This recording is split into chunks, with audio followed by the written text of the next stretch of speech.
Good morning, everyone. Welcome to Social Connectedness in Health, Understanding the Impacts, a webinar hosted by Vancouver Coastal Health and BC Healthy Communities. Just a reminder before we get started, a few housekeeping items. First, please, if you have phoned in, mute your phones. You can do so by pressing *6 or using the mute function on your telephone.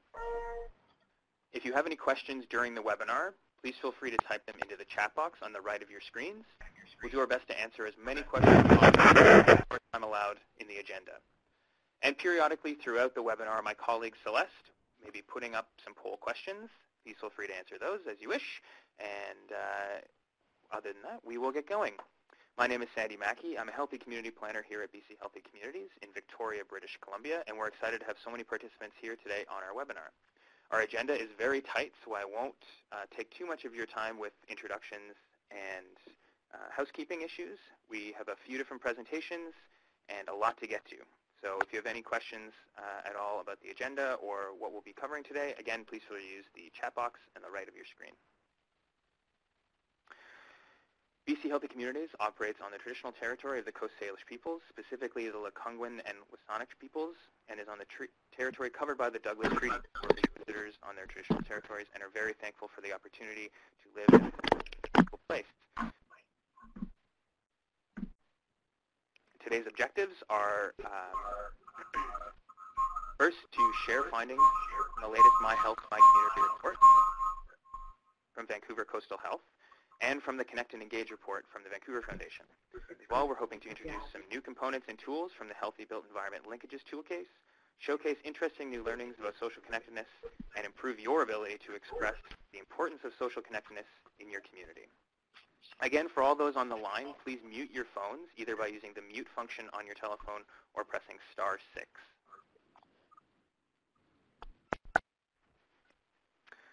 And with that, we'll start with Claire Graham from Vancouver Coastal Health. Claire has an MA in Community and Regional Planning and an undergrad in International Development. She has worked for over 20 years in population and public health at Vancouver Coastal Health, addressing the determinants of health through partnerships, policy, leadership, and advocacy. Currently, she works as a population health policy and project lead with a primary focus on healthy communities, healthy built environment, and food security. Claire is the Population Health and Policy and Projects Lead at Vancouver Coastal Health, and she's here to introduce briefly this webinar and what we're hoping to achieve. Claire? Yes, hi, thanks. Welcome, everybody. I was delighted to be asked to kind of introduce this topic. It's one that I think is quite fascinating and resonates with a lot of people. What I wanted to do is kind of set this in a bit of context, because as a former community development, I know that interest and awareness of the importance of community connections is not new. The community sector has been well aware of this for a very long time. Family places, seniors workers, neighborhood houses, community centers have all directed a lot of programming and attention to the importance of social connection. But what changed, for me anyway, in 2012 when Vancouver Foundation released their first Connect and Engage survey, was moving it from a program and service realm into a built and policy environment conversation. It kind of moved it beyond just providing services. So what it started with the Vancouver Foundation Connect and Engage, and we'll get the second survey today. The Plan H, social connection, also really gave a boost to that idea of this is a policy, this is an environmental area that we have actually some control over. The My Health, My Community, you'll find, really takes that a step further. And the toolkit from the Healthy Built Environment Linkages toolkit that Victoria will do at the end really gives another tool for us to work with as we work in our communities. In December 2016, the City of Vancouver, in partnership with us here at BCH and with Metro Vancouver, hosted the Connect Catalyzing a Social Movement workshop. It was a day-long event, and there was a couple of things that I thought were significant about it as we planned it. One was this focus on a social movement. this is a really emergent topic area. We're getting to know how important it is, but there's so many places that it intersects with different disciplines that it kind of felt a little bit like we felt with the built environment 10 years ago, sort of just starting to understand what's the scope and breadth of the topic. And that played out with what were the focus areas of that event. At that one, we chose arts and culture, being able to measure social connections, community resiliency and emergency preparedness, inclusivity and its flip side of social exclusion, and housing. But we could have chosen many others, and I think that's part of the fascination with this subject. And it is resonating. I'm speaking to Vancouver coastal health communities, but I'm sure this is true across the province. Almost every one of our communities has expressed an interest in the topic and have identified it in different areas. It was boosted with the Plan H grants last year, and again, another good example of the synergy of some of this research work being supported with funding to explore opportunities. And again, in city and district halls across the province, there's a lot of different departments where this information is being used. So from the food policy work and food security, land use planning, OCPs, large site redevelopments, neighborhood plans, public realm planning, park planning, housing, arts and health. Again, it crosses a lot of disciplines. And what has also emerged from these conversations is while we're getting a lot more knowledge around the importance of the topic, we know less about what are the interventions that work. And so it really is, particularly as we move into some of the built forms in the policy realms of this work as beyond the programming. And so what BCH we've been trying to do is support innovation as we can where it's happening. And these are a shout out to a couple of great innovative projects. The Hey Neighbor, which the City of Vancouver is doing, which is looking at existing rental stock and having a couple of pilots where a couple of residents in each building are given an honoraria to play a social concierge role. And so we'll be researching that and seeing what can be done with our existing housing stock. And it's a nice complement to the excellent work that Patty Rios and Charles Montgomery are doing at Happy City, which is looking at design features in housing. So again, this is a point where we really need to support innovation and the research going into that to know what are the next steps. But I'm just going to leave it at that. I wanted to do a quick scan of where I think we're at with this topic, but I think you'll be fascinated with the upcoming presentations.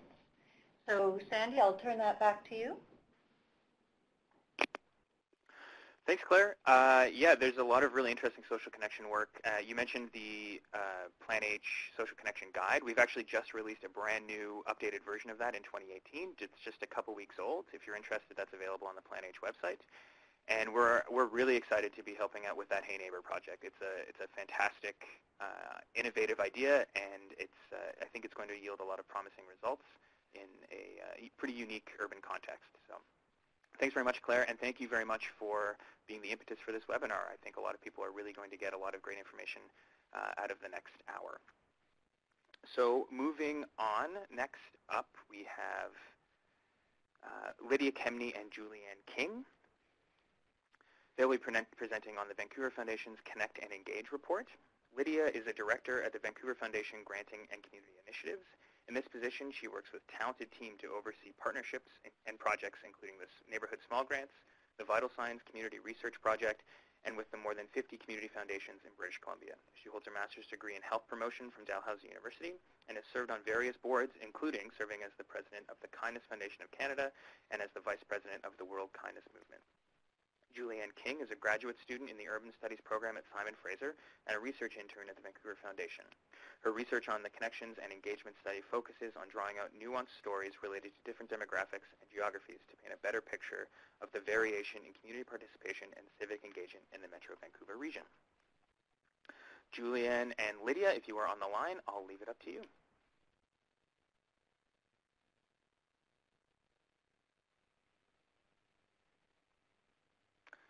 Lydia and Julianne, if you're on the line, press *6 to unmute.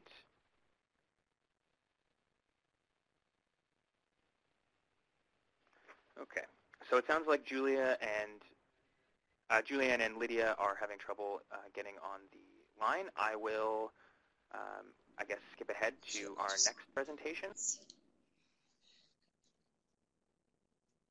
Sorry, can you hear me now? Oh, yes, there you are. Oh, perfect. Okay, so... Okay. Sorry about that. Is this Lydia? No, that's okay.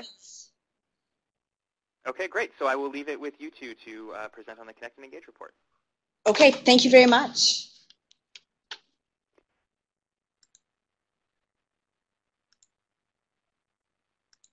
All right, so thank you very much. Sorry about the audio challenges. Glad to be back on here with you. So Julianne and I today are really happy to talk to you about our 2017 Connect and Engage research project. And for those of you who don't know, Vancouver Foundation is one of 191 community foundations across Canada. There are 54 community foundations across BC.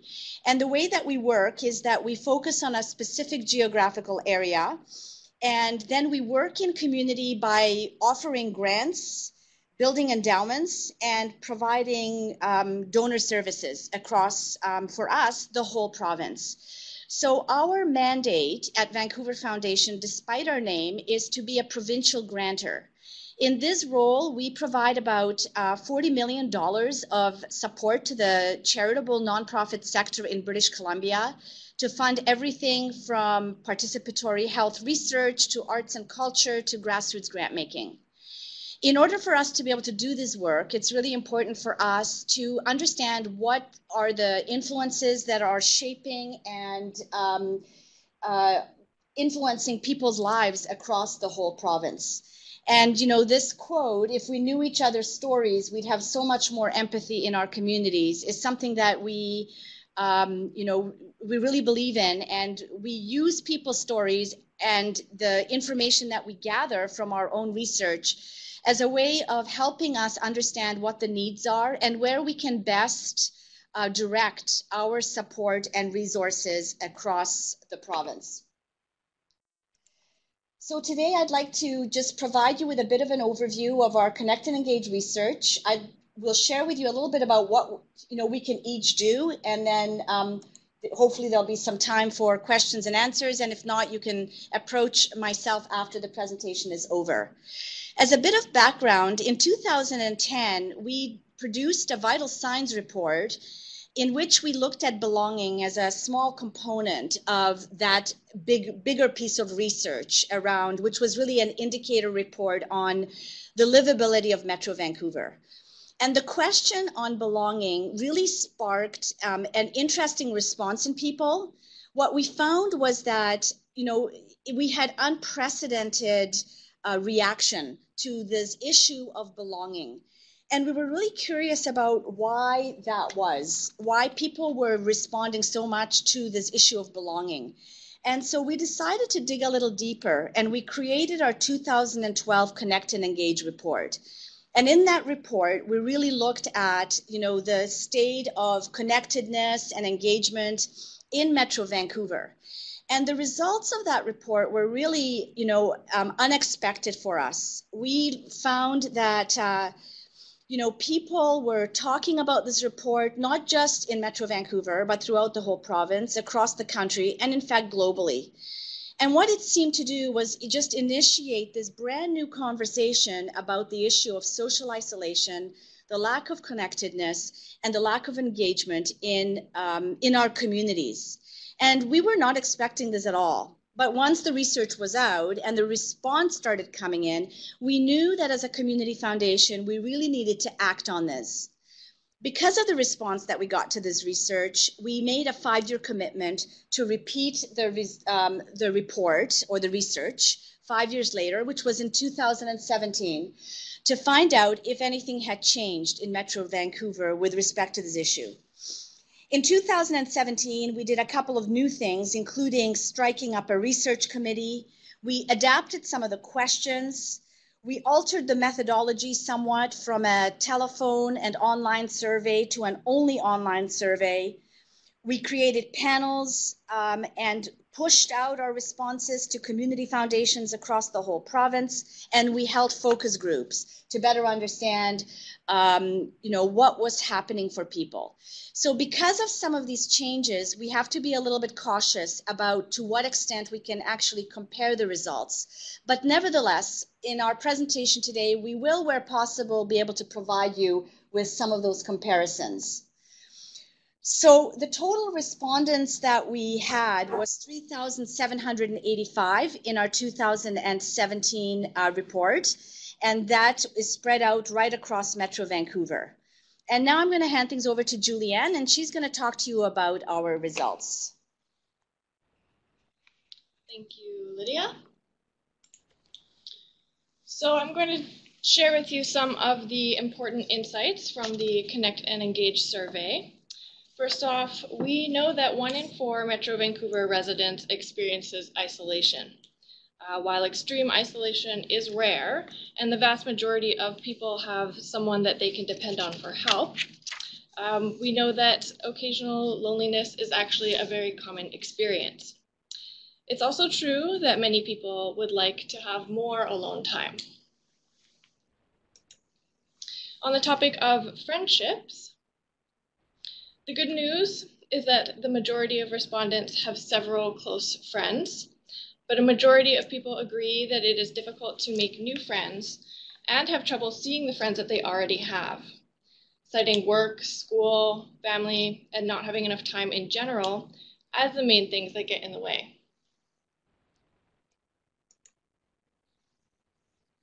Looking at wider circles, we know that neighbor relations are weak overall.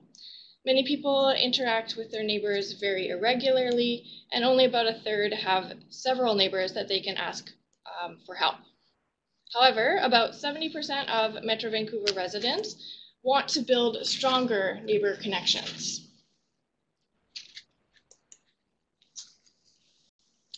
In their neighborhoods, Metro Vancouver residents have varying reasons for moving there, staying there, and leaving.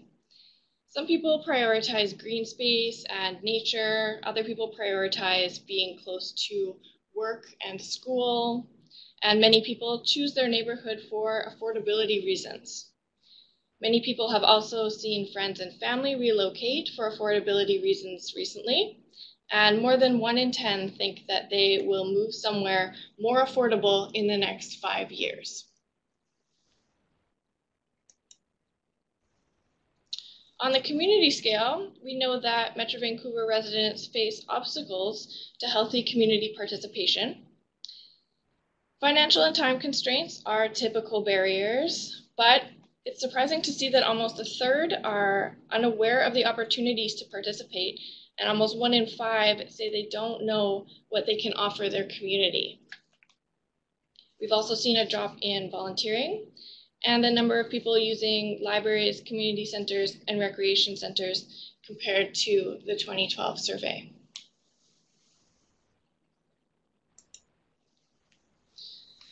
Overall, we've seen great variability across the Metro Vancouver region in the ways that people experience connection and belonging. We know that averages across the Metro region show that the majority of respondents feel welcome, feel a strong sense of belonging, and value face-to-face connections.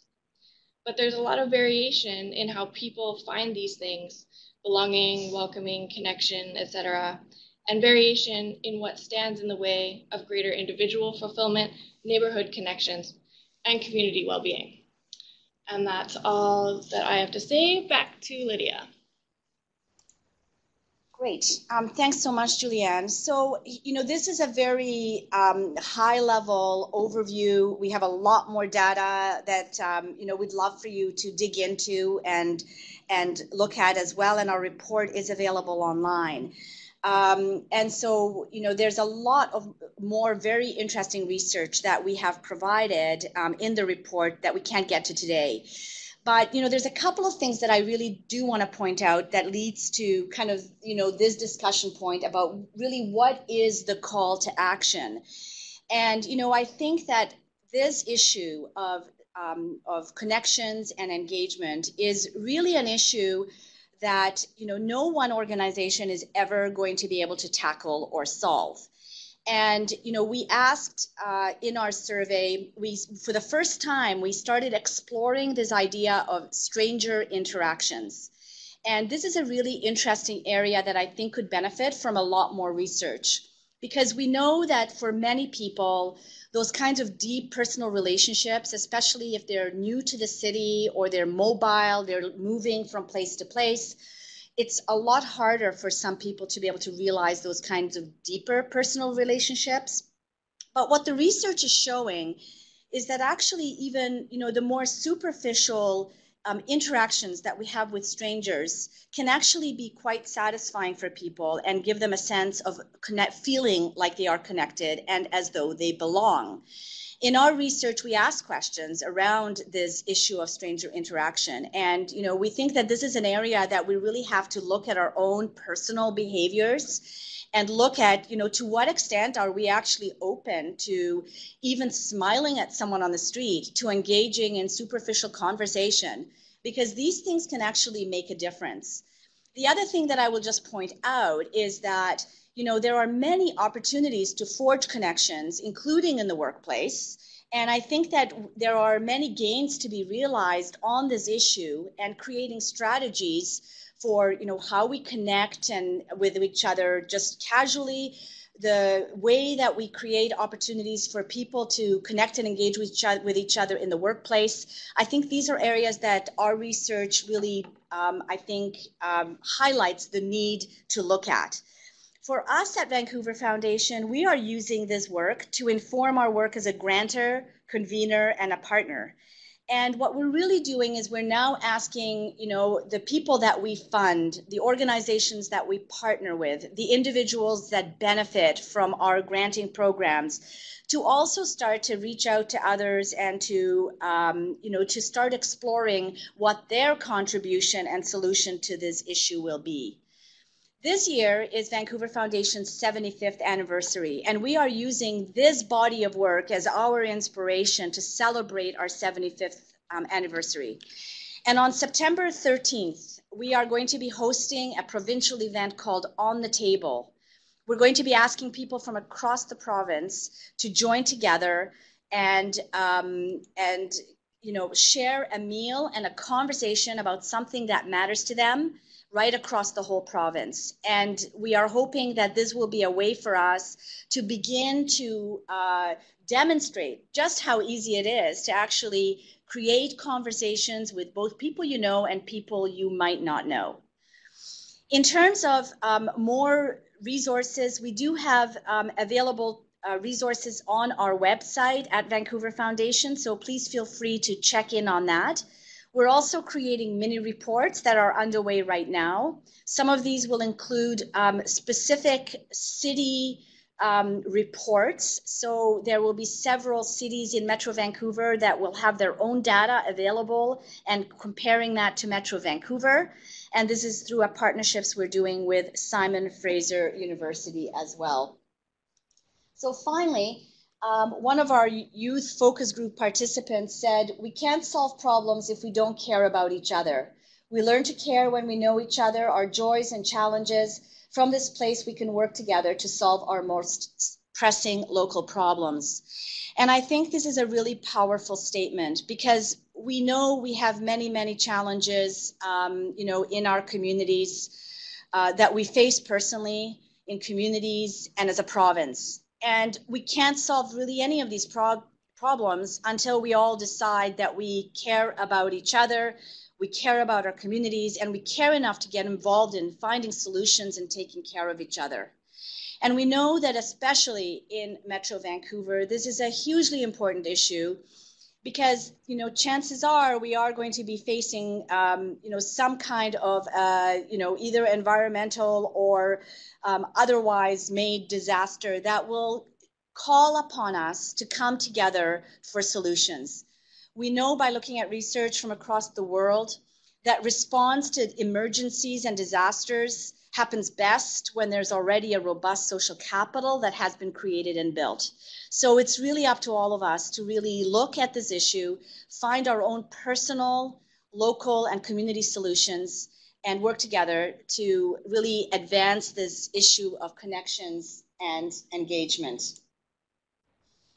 So thank you very much, and you know, we look forward to the other presentations and the discussions. Thank you.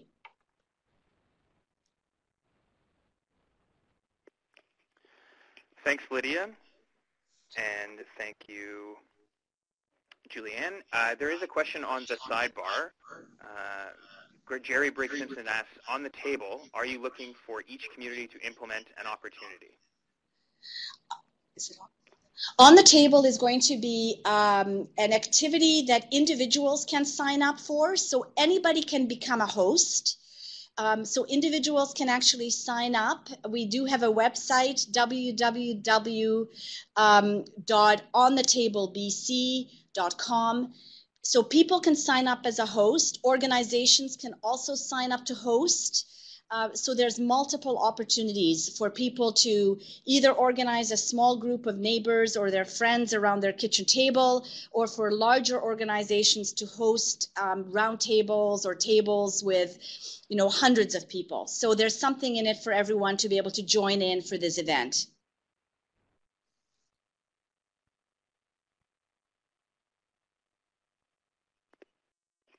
And there are a couple of other questions on the sidebar as well. Lisa asks, have you looked at the impact of social media in relation to this topic? There were some questions that we asked in our survey that looked especially at to what extent, you know, online time either detracts or enhances connections and engagement. And, you know, interestingly, the results were not necessarily what you would expect. So people, you know, I mean, I think one of the really interesting things that I will just point out in the interest of brevity is that younger people were actually more likely to be looking for in-person connections. The older the respondents were, the more likely they were to say that they did not think that online time detracted from connections and engagement. But the younger the respondents, the more likely they were to say that they were actually longing for more in-person connections. And when we asked people how they wanted to be reached out to, so how were they looking to connect with people, people generally across the board said that they wanted to connect with people in person and not online.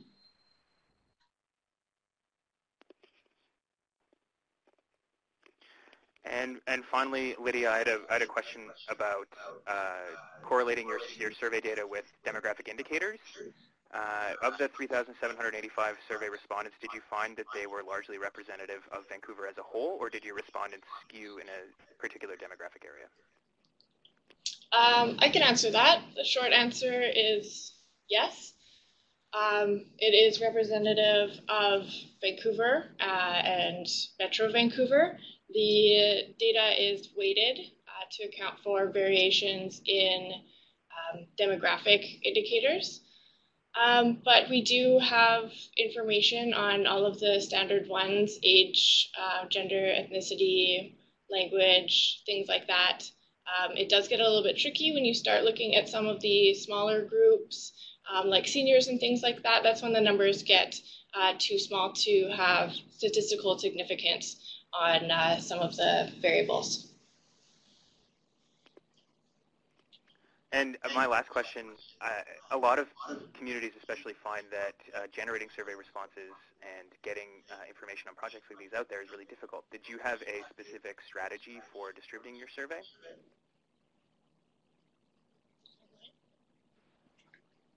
Yeah, I think in this case, this was an online survey. And I think that's why we were able to receive so many responses. That also does change the type of people that we were able to reach, and the type of people that would be interested in doing a survey as well. There's some trade-offs for sure.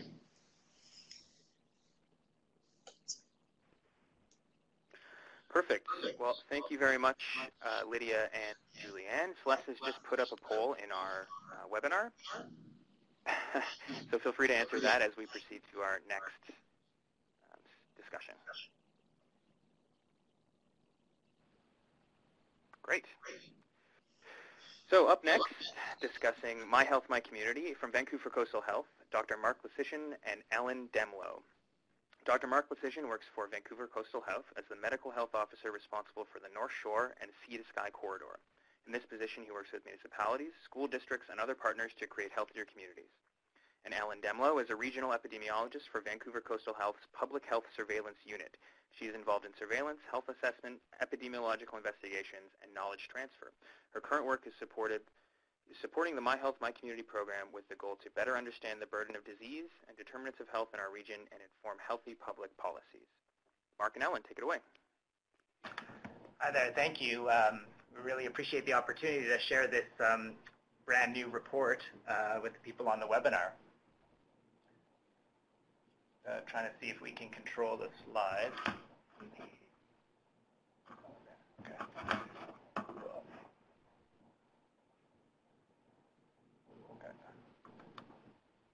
All right, so we've already begun discussing social connection, obviously, and but as we kind of prepared to look at it in our population, we had to decide how to study it, what would be most important, and so we looked at these three important constructs.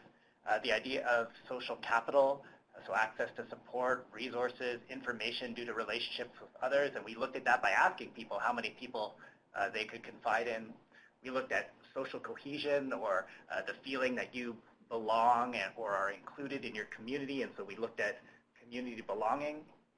And finally, social inclusion, that you can participate fully in your community, and the reverse of that, social isolation, which we're not going to cover in this presentation, but we have released a fact sheet about social isolation in the region as well.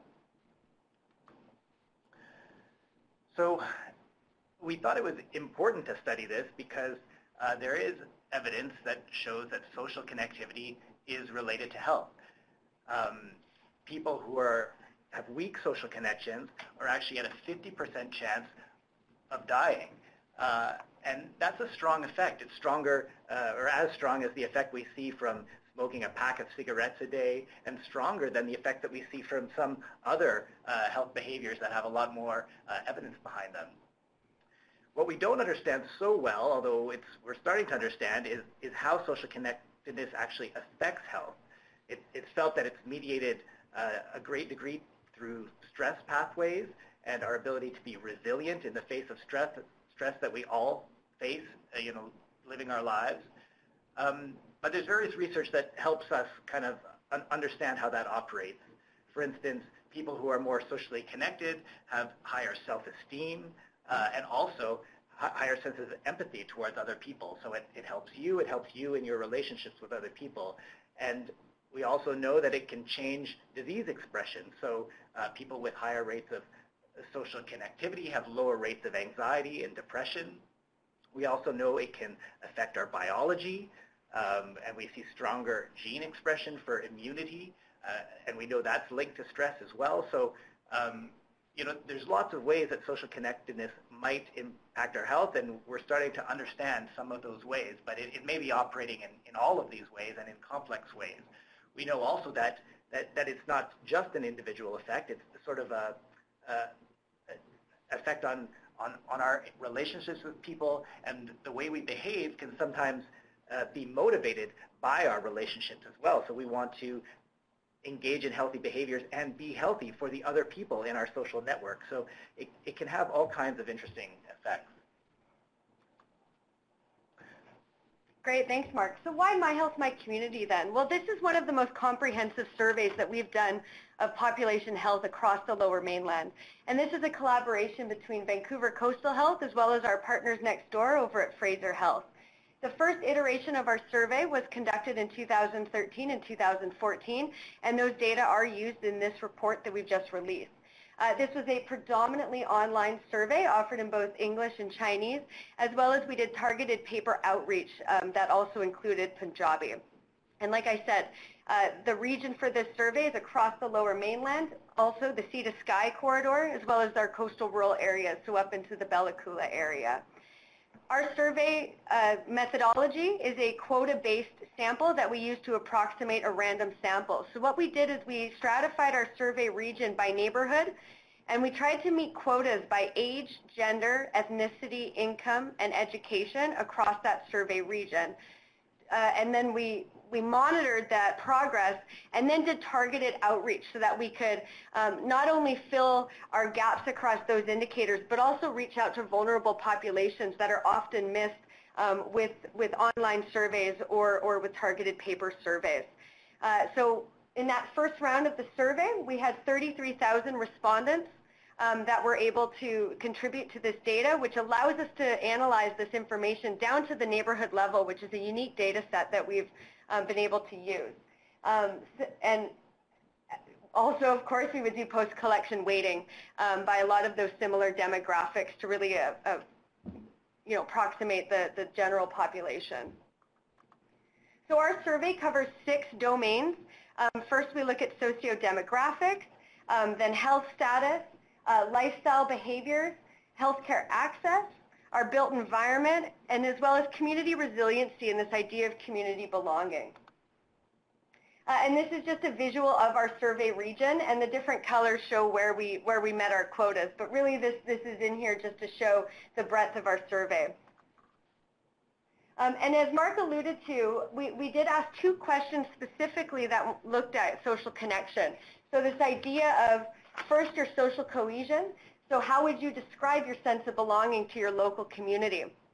And for this indicator, our primary indicator in this report is a strong sense of belonging. And so that combined people who indicated both a somewhat strong as well as a very strong sense of belonging. And secondly, we looked at this idea of social capital. So we asked people, how many in your network could you really confide in, tell your problems to, or call when you really need help? And one of our primary indicators in this report is 4 or more people to confide in. So this is the distribution of the data for those 2 primary indicators. So 56% of our survey population indicated a strong sense of community belonging, and 45% indicated that they had 4 or more people to confide in. Where you can see that about half of our survey respondents had about between 1 and 3 people that they really could confide in or turn to for help. Those with 0 people to confide in make up about 6% of our population. And on our website, we've included a data sheet that looks at some of the demographics of those people who indicate that they have no one to confide in. So how our report is laid out is, first we look at the association between these 2 indicators of social connection and how we perceive both our general health as well as our mental health. And so you can see right here, when we look at community belonging and perception of health, you see a very strong gradient effect that as your sense of belonging increases from very weak to very strong, you see a substantial increase in the association then with reported very good, excellent health or mental health. So people with a very strong sense of community belonging are 2.6 times more likely to report excellent health, and they're 3.2 times more likely to report excellent mental health. And also we see that gradient effect again when we look at number of people to confide in and your perception of health.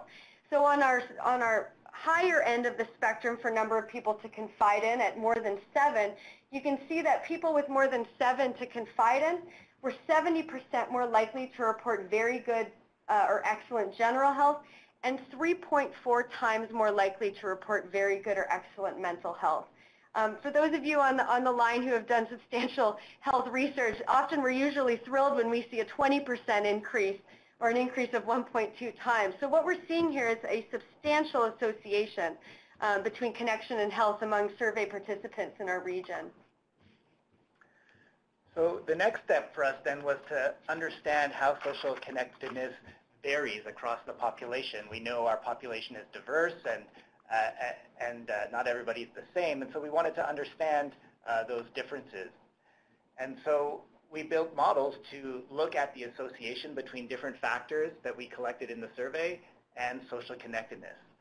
So the first one we're presenting here is gender. I think it might not be a surprise to people to see that women in our region are more likely to have people to confide in, and they're also more likely to have a strong sense of community belonging.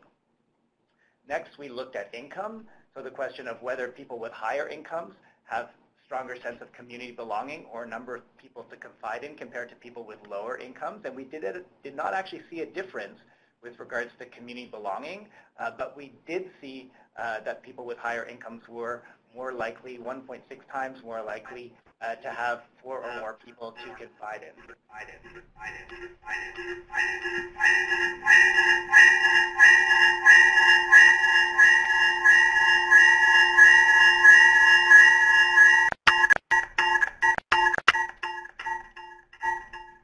All right, well, that was very dramatic. The next thing we looked at was education and whether having a higher degree of education compared to a lower degree of education increased your sense of community belonging. And in fact, we found the opposite, that people with a higher degree of education were less likely to report a strong sense of community belonging. And then we found no difference between in number of people to confide in. You know, we might postulate around this education result is that people with higher degrees of education have moved around a lot in order to receive that education, and that potentially makes them less connected to their community. We looked at sexual orientation and found that people who identified as lesbian or gay compared to heterosexual people were more likely to have 4 or more people to confide in. We looked at marital status and found that people who were married compared to people who were single were more likely to report a strong sense of community belonging. And likewise, people with children were also more likely to report a strong sense of community belonging. We looked at immigration status, and we actually found no difference in the number of people to confide in or the sense of community belonging, at least when we applied these models. We did see some differences before applying the models, but it looks like there's maybe other factors that are more important in determining social connectivity amongst immigrants. We also looked at age, and I think these are some interesting results. If we look at sense of community belonging by age, what we'll see is that it increases as you get older in a pretty stepwise fashion. But if we look at people to confide in, we actually see much less of a difference and probably a trend in the other direction where the number of people to confide in decreases as people age. Now, of course, we only looked at the number of people to confide in, not at the strength or quality of those relationships. So, you know, that's something we might need to look at in the future. We also saw that the sense of community belonging varied considerably across the region. And you can see here the areas with the dark blue are the areas that had higher than average sense of strong community belonging, and the areas in the light blue had lower than average. And so you can see certain clustering of areas that have a high sense of community belonging, like the North Shore, and then some of the areas in the Fraser Valley as well. And we see even further clustering when we look at the more rural areas in the survey. For instance, Powell River, the Sunshine Coast, and the Sea to Sky area are all reporting very high rates of social connectivity. In fact, the highest rates we saw in the survey where people who live in those regions are 2.8 times more likely to report a strong sense of community belonging.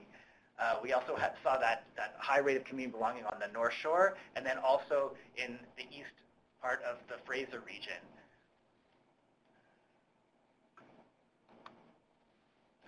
And here you can see that sense of community belonging by community or by region. The strongest sense of community belonging was reported by residents of Bowen Island, a very small island community in our region. And then after that was our coastal rural region, and then some of our North Shore and Fraser municipality. So you can see there is quite a difference in what people were reporting as community belonging. You could also see the BC value and the Canadian values here for comparison.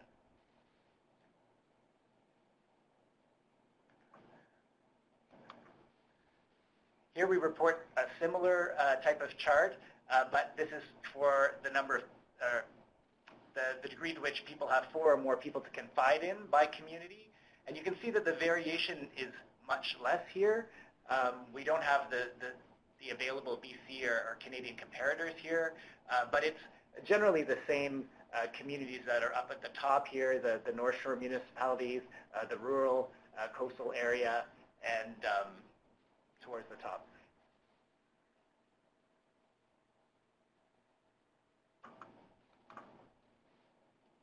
The next thing we wanted to understand is the connection between health behaviors, and social connectedness. So this is the first time we're showing a chart like this, this bubble diagram. And so when the bubbles are green, there's a positive association, and then the size of the bubble corresponds to the strength of that association. So we look at both community belonging and a number of people to confide in here against various health behaviors, things like walking 30 minutes a day, physical activity, meeting the guidelines of 150 minutes per week, healthy eating, 5 or more servings of fruits and vegetables per day, minimizing screen time. But then we also look at the sense of whether health is improving over the past year. And then finally, the first indicator is actually a wellness score that combines many of these other factors together. And that's where we, in fact, see the strongest association. That people who engage in all of these health behaviors are likely to have a strong sense of community belonging and 4 or more people to confide in.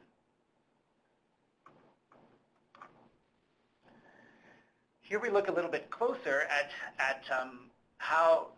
what's happening with your health. So on that last slide, we saw that people who were reporting improvements in their health were more likely to be socially connected, and we see that again here. And we also see the converse, that people who say their health has deteriorated over the past year are less likely to report a strong sense of community belonging and are less likely to have 4 or more people to confide in.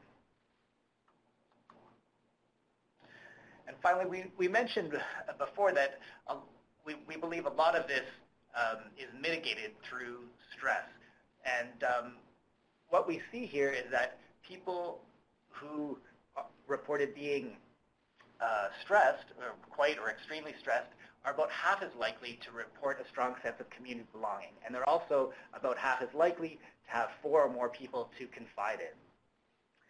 So, and you can see that gradient again in the chart, that as you become more stressed, you're less and less likely to have those social connections. We can also see that people with mood and anxiety disorders are also less likely to report a strong sense of community belonging or to have 4 or more people to confide in. Great, thanks. And the second part that we wanted to look at then too is how our environments and our neighborhoods affect our social connection as well. So again, we have another one of these bubble charts. And you can see across all of these different neighborhood features that the strength of the association is very, very strong. So when we look at, for example, your strong sense of community belonging, you can see that having, for example, lots of pathways for walking and cycling, you have a 52% increase in your sense of belonging, but really it's seeing people using those pathways where we see that substantial increase in your perception of belonging, almost 2.5 times higher. For this indicator too, we also did one of these indexes that we did with health and health behavior. So on the far left there we have our neighborhood index, which is kind of a compilation of all of these different features that we looked at in the built environment. And you can see that for neighborhoods with higher resident rated features, you see a very, very strong association then with their sense of community belonging at 2.7 times more likely, as well as the number of people to confide in at 1.6 times more likely.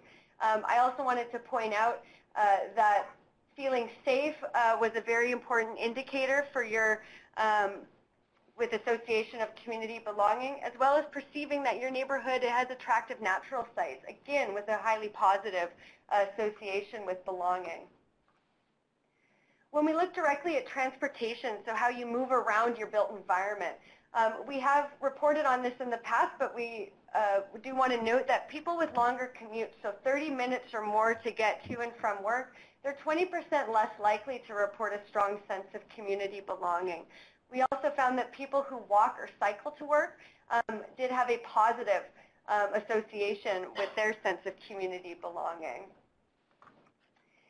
And we also looked at two different indicators from two subset regions in the survey that specifically asked these questions. So both Vancouver and Richmond wanted to ask their population about volunteering. And what we found is that people who volunteered, a higher proportion indicated a strong sense of community belonging compared to those who never volunteer. And similarly, when we looked at facility use, and this was also limited to just Richmond residents, 53% of residents who utilize the community facilities, so this could be libraries, the Richmond Oval, different community and recreation centers, 53% reported a strong sense of community belonging, and those who didn't use facilities, only 31% indicated belonging. And the last thing that we wanted to look at is this idea of neighborhood stability. And so you can see again that we have this strong gradient effect for as the number of years that you've been able to live in your neighborhood increases, your sense of belonging also increases. So for people who have lived in their neighborhood for 13 or more years, they were 2.5 times more likely to report a strong sense of belonging. And that was irrespective of whether you rented or owned your home. However, if you do own your home, you also have an additional benefit on top to increase that sense of belonging.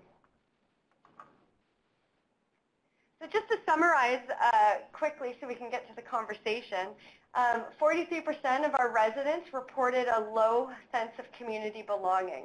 Social connection is a strong indicator for both general as well as mental health.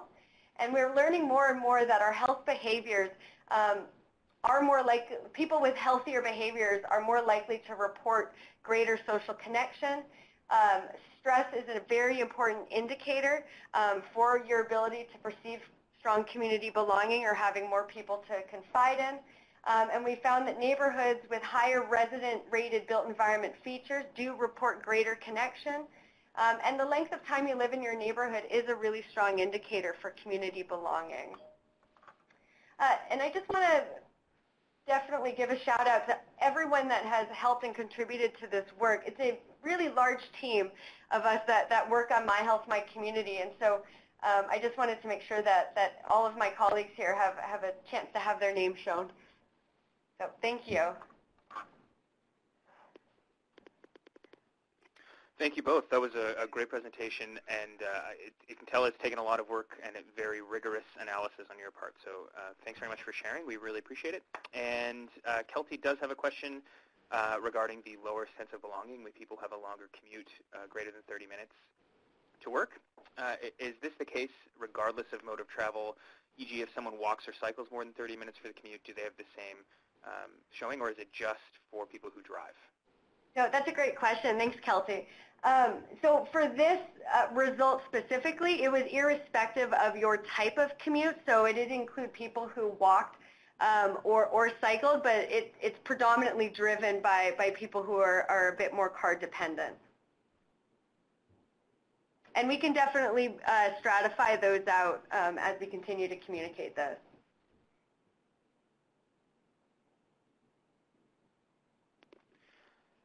And Diana has a question about the social constructs. For each of the constructs, i.e. social capital, cohesion, what process did you undertake to identify the most appropriate indicator, i.e. 4+ people to confide in? Okay, well, for both of our sense of community belonging and number of people to confide in, we wanted to use standardized questions that we could benchmark to some of the larger randomized surveys in Canada. So both of these questions were taken from the Canadian Community Health Survey, and so we applied it here. Using the indicator of 4 or more people to confide in, we did use that kind of just a distribution of the data. About half of our population indicated such. And because we did see that gradient effect, we did see that people with 4 or more tended to report stronger associations. So that we just found by analyzing the data that this might be an appropriate cutoff for analysis. But really, I think where we start to see some of the more detrimental effects of number of people to confide in is obviously looking at those who are socially isolated, so those with no one to confide in, and that's about 6% of our population. Great, thank you. And finally, were there any results that were particularly surprising to either of you in this study? Well, I think what really jumped out for us here at Vancouver Coastal Health was, again, the degree of that association when we looked at the perception of both general and mental health. I mean, again, we're seeing it, you know, very strong sense of community belonging, people having over 3 times the association then with good or excellent mental health. I mean, the degree of these associations were very, very robust. And then when we look to really see some of those health behaviors, you know, why does eating more fruits and vegetables seem to have this strong sense of community belonging? And it just kind of coincides with the literature here where we see that people with a strong sense of belonging or feel more connected, they often want to be healthy not only for themselves but for the people around them and the people that they care about. So I thought what was really fascinating with how our data really supported this growing literature and really provided that local context for our decision makers and policymakers. And this isn't really a surprise, but I think what's really timely about this survey is just the strong associations that we're seeing here with mental health in particular. You know, we're hearing from our school communities, from our municipalities that increasingly mental health is a challenge, and it's one that we don't know as well how to address from a population basis. So I think this survey really tells us this is a good direction to be looking at, and building these social connections can help reduce that stress and help mitigate some of these mental health harms that we're seeing in society now. Perfect. Well, thank you very much, Mark and Ellen. And while I introduce our final speaker, I think Celeste is going to put up a poll if you want to take a second to answer. Great. Thanks, Celeste. Perfect. So our last speaker on the Healthy Built Environment Linkages Toolkit is Victoria Barr. Victoria holds a master's degree in health promotion and a PhD in community planning. She brings expertise and passion as a research planner, specializing in the connections between community planning, health, and well-being. Victoria is the program manager here at BC Healthy Communities, and in her role, she oversees the Plan H and Active Communities programs. Victoria? Okay. Thank you, Sandy. So what I'm going to do is I'm just going to ask Celeste to advance the slides, if you wouldn't mind. Thank you. Okay, so I'm actually presenting this. This is a literature review I'm going to tell you about that is about the connections between social well-being and healthy built environments. It's really interesting how this is going to how this results of this review sort of dovetails with the 2 previous speakers, because it's really interesting how the data connects with what the research is saying. So I'm actually here presenting on behalf of Sharito Galing, who's a project manager with the BC Centre for Disease Control and Provincial Health Services Authority. So Sharito, this is actually her baby, this Healthy Built Environment Linkages Toolkit, but Sharito was unable to make it today, so I said I would jump in. I actually, I'm just going to, sorry, next slide, please, thanks. So in terms of objectives, we'll talk about the Linkages Toolkit. There's a brand new version of it that was just released on Friday, which is very timely, and I have the link to that at the end of at the very last slide, so you can connect with that later.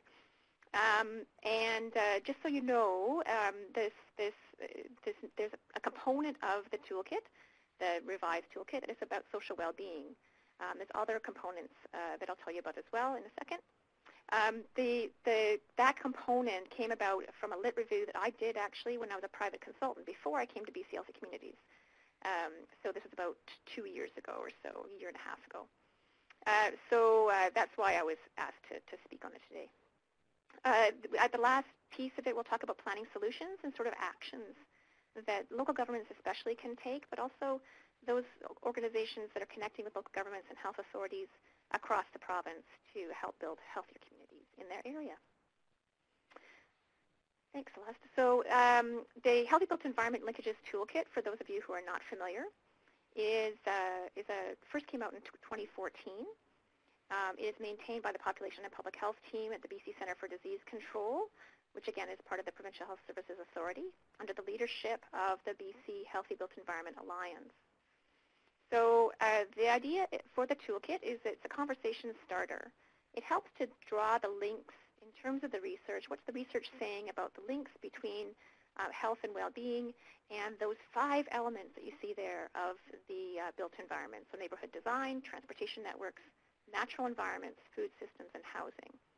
And there's a different section of the toolkit for each of those components that talks about, okay, what are the actual planning strategies that the research is suggesting we need to put forward to have the best improvement or best health and well-being within those communities. The toolkit includes sort of background pieces, a summary of the research, fact sheets, and health evidence diagrams that help you to understand the strength of the evidence in various areas.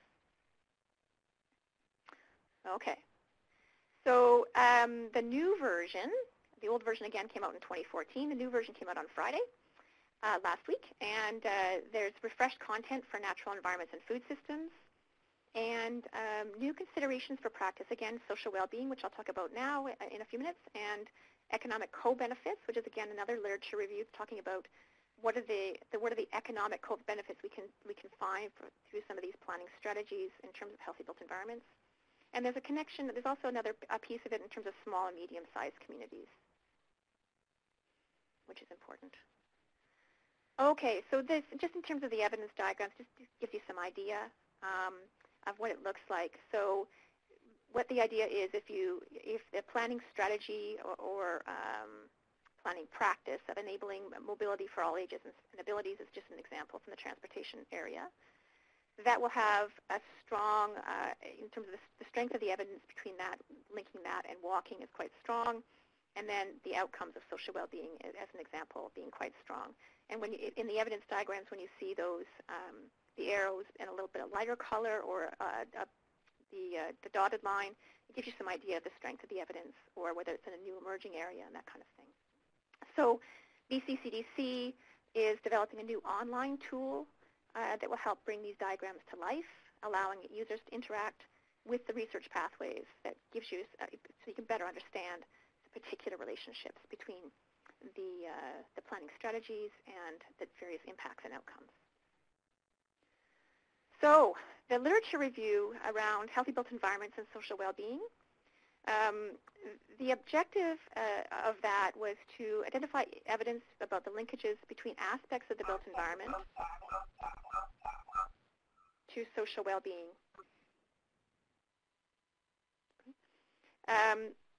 So it wasn't necessarily a comprehensive review because this is a very big area, as you can imagine, but it was very specific in terms of what we were hoping to do for the benefit of the revised Linkages Toolkit.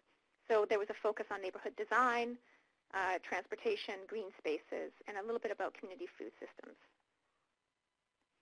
So what I'm about to present is not necessarily a comprehensive review, but it does help to bring the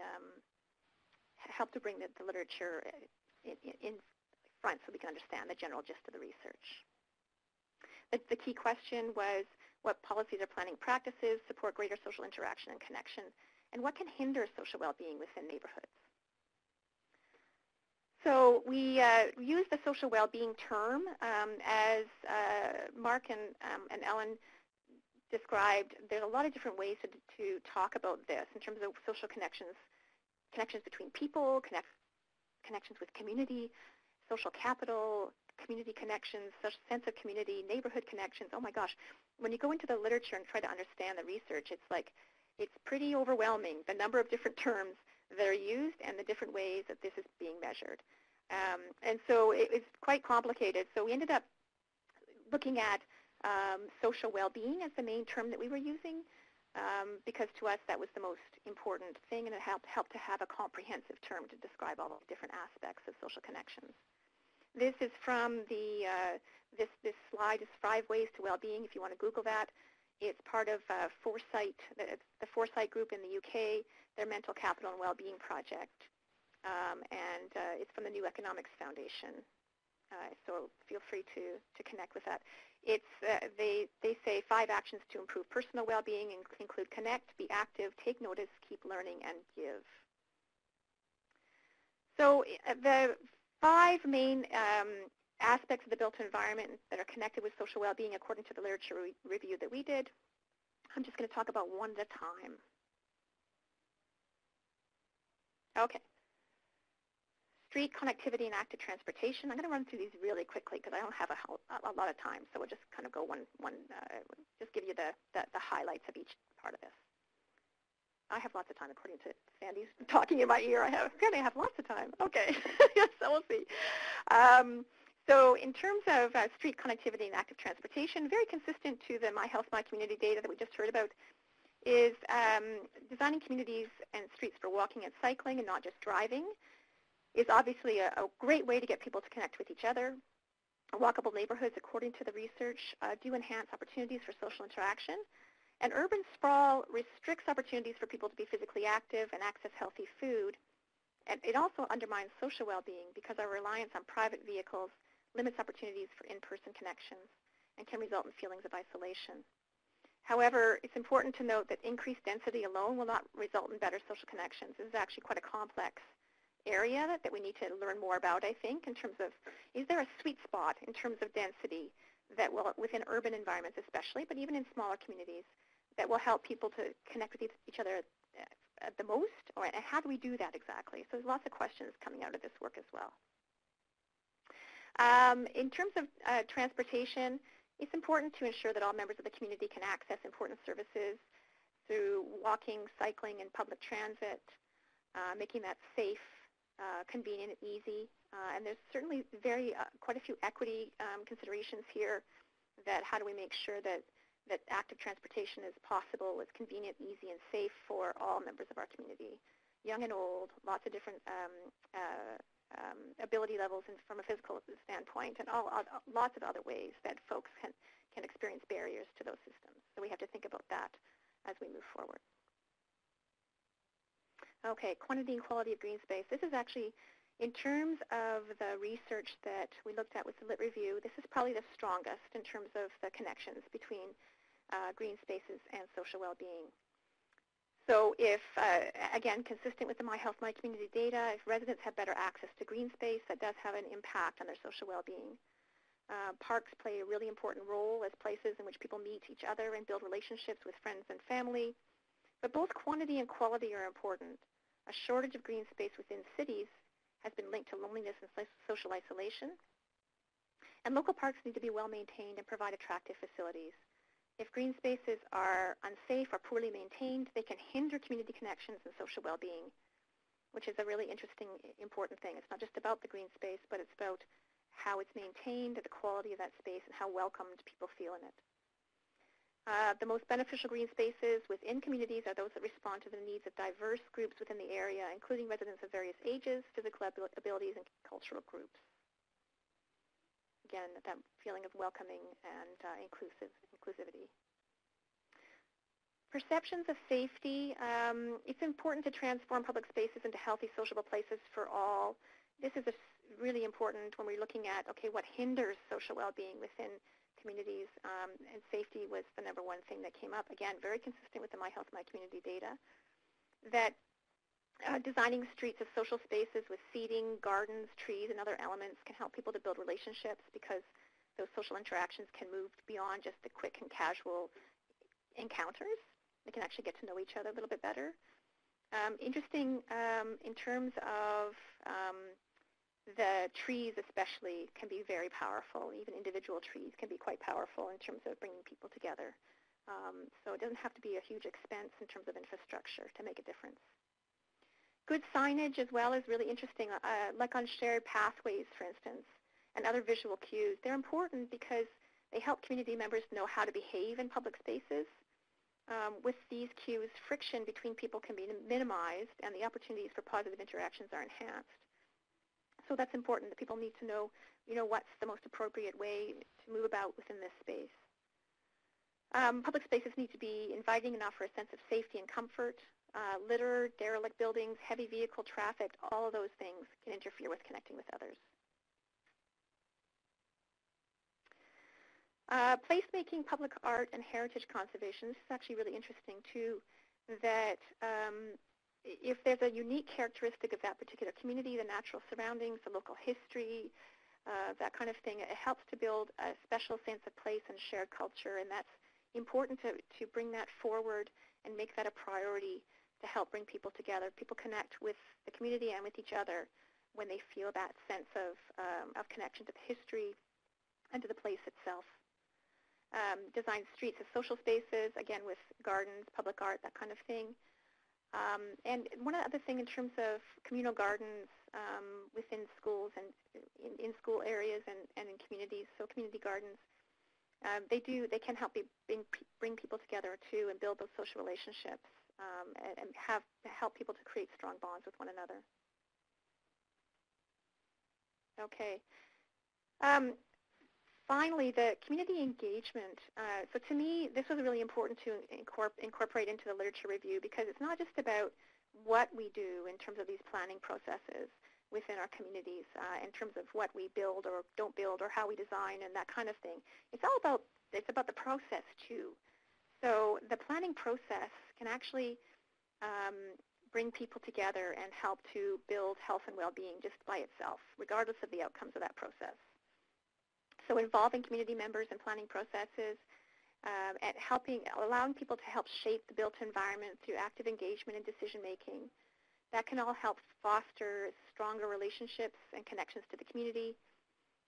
And it's important, again, from an equity perspective to engage all community members, including children and youth, people with diverse abilities, and families living on low incomes. And it's really important what I call extreme outreach, trying to find ways to really connect with a wide variety of different folks within your community, and bending over backwards to find ways to do that are really meaningful to them and that they could relate to and be part of that process. So in terms of limitations, there's lots of them. So again, I feel like the literature review, for me anyway, brought up more questions than it answered in some ways. But it shows just how complex this area is, but also a very exciting area in terms of certainly the research, but also the practice that's coming out of the research, and vice versa, the way that the research is being informed by the practice. So lots of exciting things happening, great stuff, and it's wonderful to see that folks are really following up on those connections between social well-being and health and community well-being.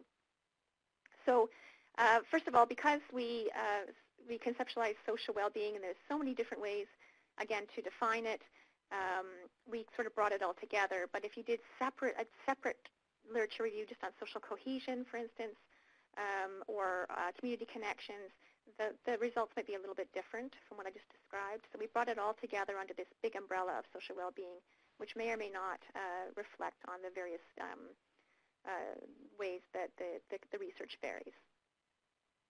There is a variation in scale in terms of the spaces the research was referring to.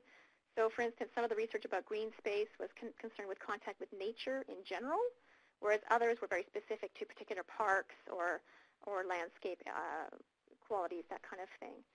So it's a little bit difficult to generalize in terms of some of those areas. Urban centers, the research that I came across, I really tried hard to find stuff that came from or was about smaller communities and more rural areas, but in general this research is overwhelmingly urban-centered, and I found very few studies and absolutely no reviews that focused on rural areas or small towns. So, and my understanding or assumption is that it's quite different in various size towns and different types of areas. So the small towns in the north of BC, for instance, might be quite different in terms of than the small towns on Vancouver Island, for instance. And so there's lots of learning that we need to do from those folks within those other areas outside of urban centers. And again, in terms of equity considerations, few studies were explicit about equity, but some did look at subpopulations, especially children, and in some cases they focused on seniors as well. But interestingly, in the planning world, there's lots of sort of theory-based work or discussions about like the right to the city or the just city and things like that. So there's lots of, there are discussions out there from a more theoretical perspective about how this is all connected.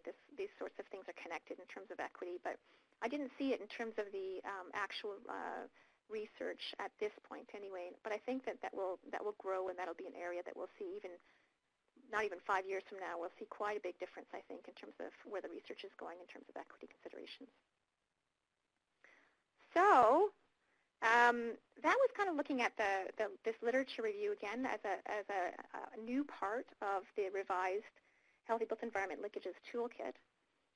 And so there's something about, okay, so what do we do with that? And I think that the previous presentations on this webinar have shed light too in terms of, okay, what does this mean for policy change and implementation, and what might we do with this information? And I think the answer to that will vary by community, and I think that's great.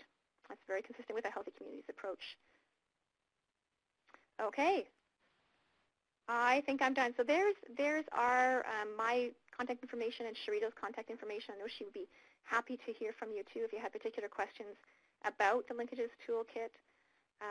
And I did include there the link to the revised, up-to-date version, hot off the press, which I'm super excited about. Okay, thank you. Thanks, Victoria. If there are any questions for Victoria, please type them into the box on your right. And if not, then we will continue on. It looks like Michelle has just posted the Roberts Creek study that was funded by Plan H in a very rural setting, hopefully having some insights later this year. And before we leave today, I'll actually be sharing some social connectedness work that's being done in Tofino and in Dease River at the far northern end of British Columbia. Okay, if there are no more questions, then we'll move on to Claire Graham, who asked for a couple minutes just to tie all of this research together. Claire, over to you. Hi. Well, as you can hear, we're at a really exciting time in our understanding of this. It's a very complex issue, as everyone's heard, how we define it, what actions we take to address it. This is all going to be a process of adaptive learning as we move forward. What I really appreciate, though, is the confluence where now we're getting good data such as the My Health, My Community, along with policy tools like the Linkages Toolkit and the work that the Vancouver Foundation has done as well, kind of really pushing this forward, looking at it in terms of housing from other demographics. So we're in a period of huge learning growth, and I think opportunities like this webinar to share varying materials and going forward looking at what different communities are doing, such as Roberts Creek and up north, to get a better sense of the types of things we can try in each of our communities. With something like social connections, it is something that's very much context specific, and so learning from these pieces so that we can adapt them across the communities of BC, I think is really exciting. And I think to really see mental wellness get up on the radar the way it is right now is really promising as we look forward for the overall health. So I didn't have a lot more specifics to say. I think that you heard all the information as well. What would be great, and perhaps is there are, I think, a lot of new resources. The Silas report, which is looking at seniors isolation in Vancouver, has just come out. So there's lots both on the positive side, social connection, but also loneliness like the My Health, My Community fact sheet. So I think there's lots of materials, and finding ways of sharing those across the province will be really important. Thank you. Thanks, Claire. So when we invited a bunch of you to this webinar, we asked you for some of your learning objectives and what you hope to learn from our day today. A lot of you discussed and said that you wanted to learn a little bit more about the types of interventions that can be done using the information that we've received here today. So at Plan H, we prepared a few examples to share with you. These are all from our Social Connectedness grant stream that was active this year and is going to be continuing until October. And I tried to choose some examples that were more rural focused and just to provide a nice counterexample to a lot of the urban and Vancouver related information that we've received today. So our first example from the west coast of Vancouver Island in Tofino is a project called West Coast Community Connections, Bridging Our Youth. The project focuses on youth between the ages of 11 and 21 in 8 remote communities on the west coast of Vancouver Island. Consistently, youth have been identified as the demographic most in need due to a consistent lack of youth programming and services in the West Coast region. And in particular, they've identified that youth have a lot of interest in better connecting with each other and amongst the different communities. So project coordinators host a meeting with youth workers to discuss program ideas, and then established a committee with representatives from the District of Tofino, the West Coast Resource Society, Clayoquot Biosphere Trust, and the Taoquiat First Nation, who came together to award small grants for youth-focused projects within the 8 communities. They've since had 2 funding rounds, with 10 projects now having received funding.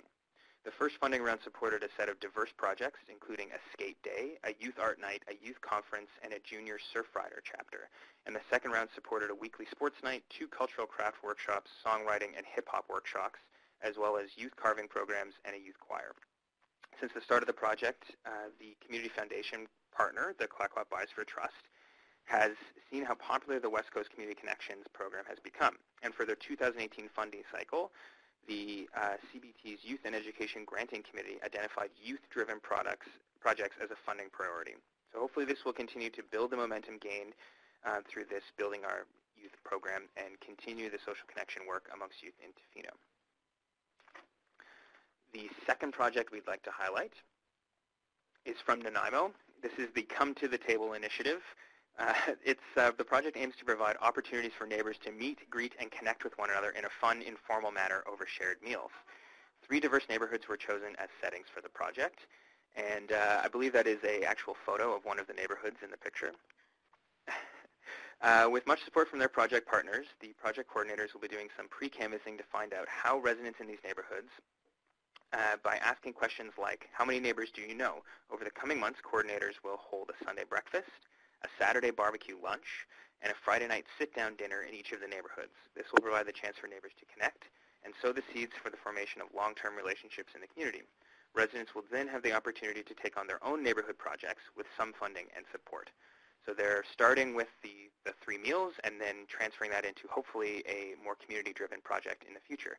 I believe that Nanaimo just did their very first breakfast event, which was thoroughly rained out, but largely successful. So that project will be ongoing, and hopefully we'll be able to share more information about it in the future.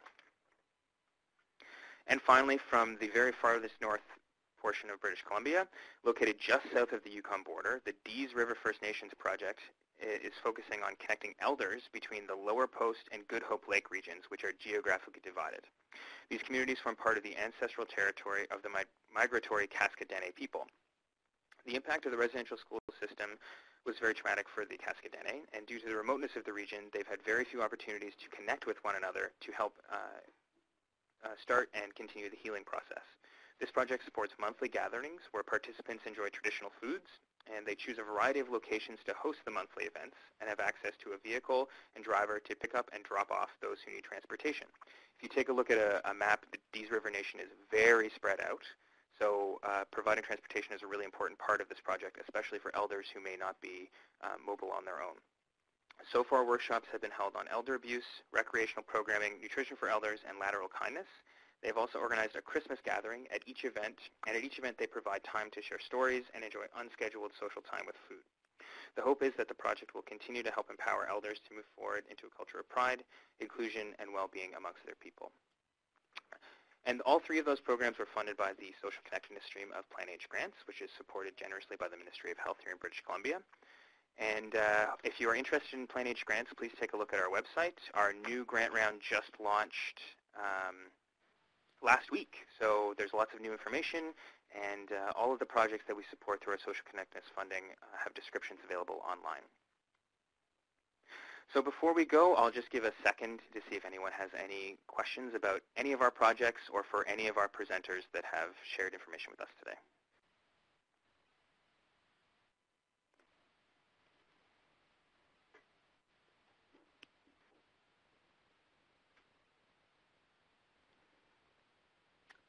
And Hannah asks if there are any linkages with the New Horizons for Seniors Pan-Canadian projects in British Columbia, in Nanaimo and Vancouver.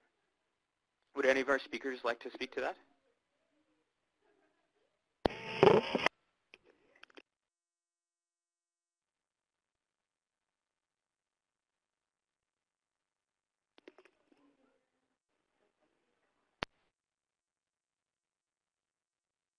Sorry, was one of our speakers hoping to speak to the